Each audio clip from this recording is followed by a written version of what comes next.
Welcome back to Good Morning Vail on this snowy/rainy Friday morning. And if you're looking for something to do Friday in Vail, well, there's a plethora of things. And one thing that happens throughout the year is the Vail Symposium. Joining me now is Dale Mosier. How are you? I'm very good, thank you. Good. Have you guys had a good season for the Symposium? We've had a great season. You have. People love it.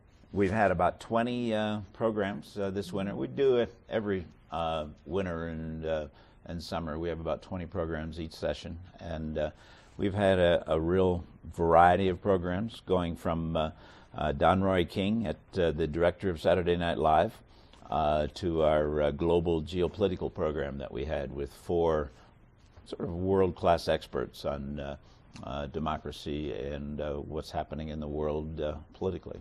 Politically and experts, that is something that really runs high at the Vail Symposium. So when you call these folks up and say, hey, we're doing this in Vail, do they kind of jump at the chance, or is there a different way that you convince them to come here?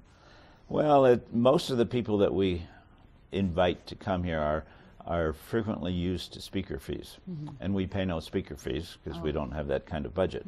So we ended up being persuasive, such as, Vail? You would really love to come to Vail. You're doing and your they job. do. Yeah, you're Because very persuasive. No, Vail is very Vail persuasive. is, yes, it is a fun 4-letter word. Tonight you have absolutely. something going on with the Vail Symposium in Vail. We do. We have Joe Cirincione, who is the founder of Plowshares, and he is a world expert on nuclear weapons.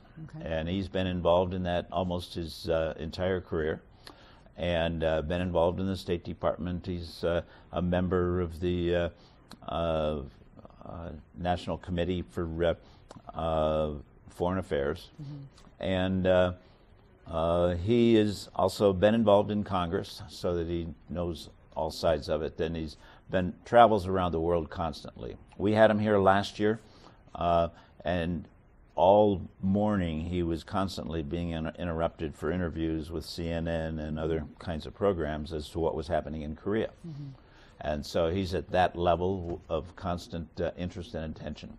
So he's going to be talking about the nuclear issues in Iran, Korea, and that's more than enough to keep him talking for 90 minutes. Well, and then will there be a question and answer, or is he going to cover it all in his 90 minutes?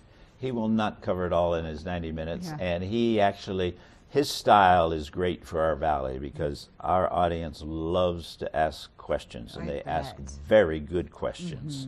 So he will probably present for less than an hour. It'll be definitely less than an hour, probably more like 40 minutes. And then he opens it up to Q&A, and then he's able to parlay the questions into more insightful detail about what's really going on in those particular areas. I bet. Wow, what a timely guest speaker to have for the Vail Symposium. Now, had you had him scheduled all year, or did you just say, whoa, look what's going on in the world, let's get this guy? A little of both. Okay. But we had him scheduled soon enough so that we could put him in our brochure. So we tend to work 12 months ahead of time on some programs, and maybe closer to 6 months ahead of time on other programs. And then occasionally we just pop somebody in who we get an opportunity. And, as an example, if Condoleezza Rice were available, we would say, when do you want to come in? Hey, you're in Vail, you're skiing? Right.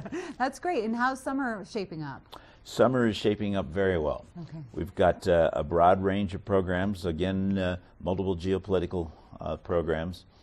Just finalized a program with a great speaker on China, coming from California, a great program on cyber warfare, and then we also have a very interesting one from a light perspective. We're going to have a expert talk about how railroads made Colorado.